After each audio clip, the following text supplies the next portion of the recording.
ceremonies. The seniors would put on robes in West Ruffner, walk 1 mile out to Longwood House. They went up to Longwood Avenue, and there'd be a big May Day festival out there.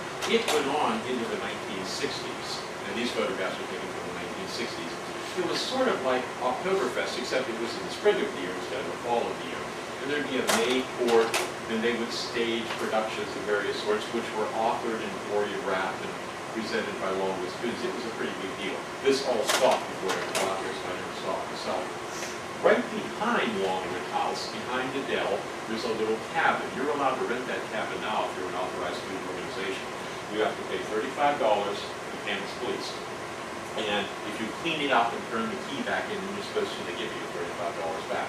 Behind the cabin, you know where the cabin is, you've been out there. Behind the cabin, there's a cemetery. And the cemetery is related to Longwood House, and it's got approximately 29 burials in it. Wrong word. It's got approximately 29 graves in it, but 28 of them have been exhumed, and only one apparently still has a body in it. You can see the depressions in the ground real well here. The people who are buried there were named Scott and Venable and Baker. And they're all associated in one way or another either with Longwood or with Hampton Sydney. The one person they didn't dig up is Miss Scott. And the reason they didn't dig her up, let's see, what's the name of this plant that we're looking at here? It's that plant that occurs very frequently on cemeteries in colonial Virginia. It's an evergreen. Vinca minor is one of the terms. Vinca minor. You guys use it for? Periwinkle is Periwinkle the common term. Florists call it. Vinca minor is the Linnaean. What do farmers call it in Almanac Hall in Westmoreland County? Dog's bane or wolf's bane? Wolf's bane. Why? Because there's a little bit of poison underneath the bottom of the leaf, which kept the dogs from digging up the barrels. And anytime we're going to see some of this tomorrow, anytime you walk through a patch of Vinca minor, dog bane, wolf bane, periwinkle, in Virginia, you're probably walking through an abandoned cemetery. Now, they didn't get her, Eva W. Scott, I think, because she's buried under a brick creek. All the other burials were earth-fast burials, but she's under a brick creek. And this is not called a tombstone, this is a ledger. This lays down in the ground, it doesn't stand up. Oh, it's backwards. It says Eva C. Scott, death date, what is it, March 24th, 1850, age 53 years. I remember the epitaph. The epitaph is, "What saith the happy dead, she bids me bear my load, with patient steps proceed, and follow her to God." We found out about Eva Scott. She was an unusual child. Her mother kept her home all of her life.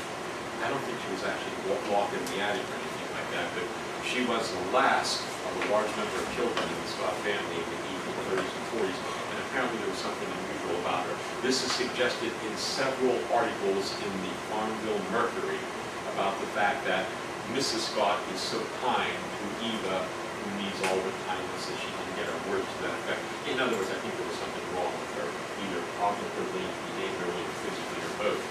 She was a spinster who stayed at home all her life. Then that's suggested in her very epitaph. "What saith the happy dead?" She's happy that she's dead. You understand that? "She bids you bear your load." It's really sort of poignant when you think about it. Nancy, you guys go out there all the time, athletic programs, don't you? Where? Have you ever seen the ledger on the hillside? No, Out at the cabin. I haven't, It's really pretty spooky. I personally haven't. Yeah. This building stood right down where the fountain is now. The present-day round fountain. They're putting the brick wall around, the brick work around and so on. It sits right here. And this building was for a number of years the home ec building, then it became the art building. It had oversized windows in it. Students always were hanging out of the windows, and there's some really gruesome stories about people falling out the window and killing themselves. That leads to the area right behind it, which is on the corner of North Cunningham. It's right behind the wall that has the 27 bricks in with the names of the presidents. And this is a list, it's reversed left to right, that shows the sale price of various lots that were purchased by the Methodist Church in 1839 in order to put their Farmville Female Seminary together. Now, there's one lot on here, it's reversed left to right, number 127, it has written beside it, not sold, being the family burial ground. And this is a plat that shows the location of the various lots which were sold to the Methodist Church. It's got numbers on little X's, meaning that the sale was consummated and notarized. And on this lot right here, it says, not sold graveyard. That's the lot that is right in front of North Cunningham. This is reversed left to right, and I apologize for that. Please help me. Where in the hell's North Cunningham? Mother Road. It is so hard to figure this out And when then, it's reversed. it's right next to the road. Get up and It's point right- to it. Here's the rotunda right here. Fairly church right there, 'cause that looks like. Oh, yeah, there we go. That's North Cunningham. Yeah, okay, now point to the front of it. I'm still lost. Okay. The front of it's out there, yeah, right out there. That's it. And this is Heiner. Is that Pointer Building or Heiner? What the hell is that? I think that's Heiner and the one next to it. Pointer, okay, got it. This is that corner right there. This is the wall of the president's here. That's my youngest daughter sitting up there. And right, this, can you remember there used to be a bench there? Alpha Chi really had it up there. President Cormier made him take the bench down. The brothers sat up there and made obscene comments to female students who walked by. And one day, the female student walking by was President Cormier. They didn't know it. They said something obscene to her. The bench disappeared in a couple of days after that. Now there's just a hillside up there.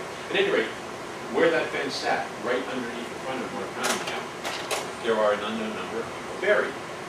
And they're still down there as far as anyone knows. And in fact, that doesn't even belong to the college. It was never sold, lot 123 in the Josiah Chambers survey.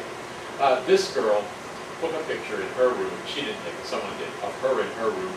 And she insists that sitting on her dresser, there was a sort of shadowy figure. This is the real picture right here. I don't know if I see a shadowy figure here. She said it was spooky, that their air conditioner would come on and go off and so on. This is at North Cunningham. And then there are all those stories about, have you ever read the novel about Longwood? It's called Darkenville's Cat. Have you read it, Gordon? I'm gonna actually read it this summer. Darkenville's Cat. So this is by a fellow who taught English here.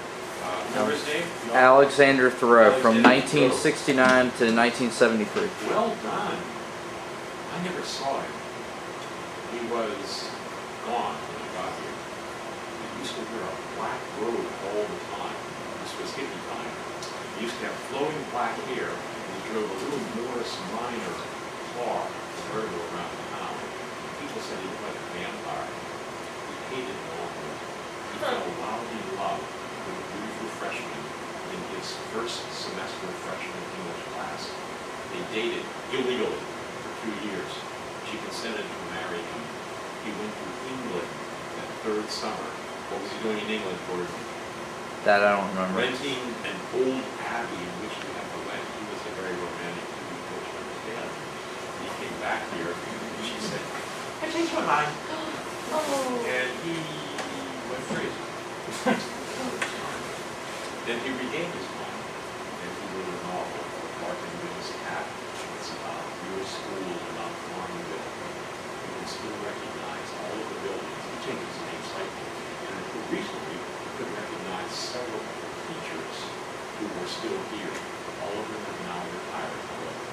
Ooh, it's a scandalous book. And there's some of the scariest stories. He talks about the wall walker in North Cunningham who crawls up the side of the wall and hangs upside down from the ceiling and gets right down in your face when you're sleeping at night. And when you open your eyes, it disappears. And you remember it was there because you saw it just for an instant. And then there's the man in North Cunningham who is kneeling beside your bed with a light gun. I mean, he's really scary. At any rate, it makes sense that this would happen to North Cunningham because there is a cemetery right underneath it. Okay. 333 North Cunningham? Excuse me, 333 Main Cunningham. Have you ever heard the story about it? This is a number of years ago. They were doing some renovation in Main Cunningham, and I got a picture of the guts of the window. 333 Main Cunningham is that roof. Have any of you ever lived in it? I lived in North last year. In Main Cunningham? No, I lived in North, and we always walked past it. Oh, what happened in 333?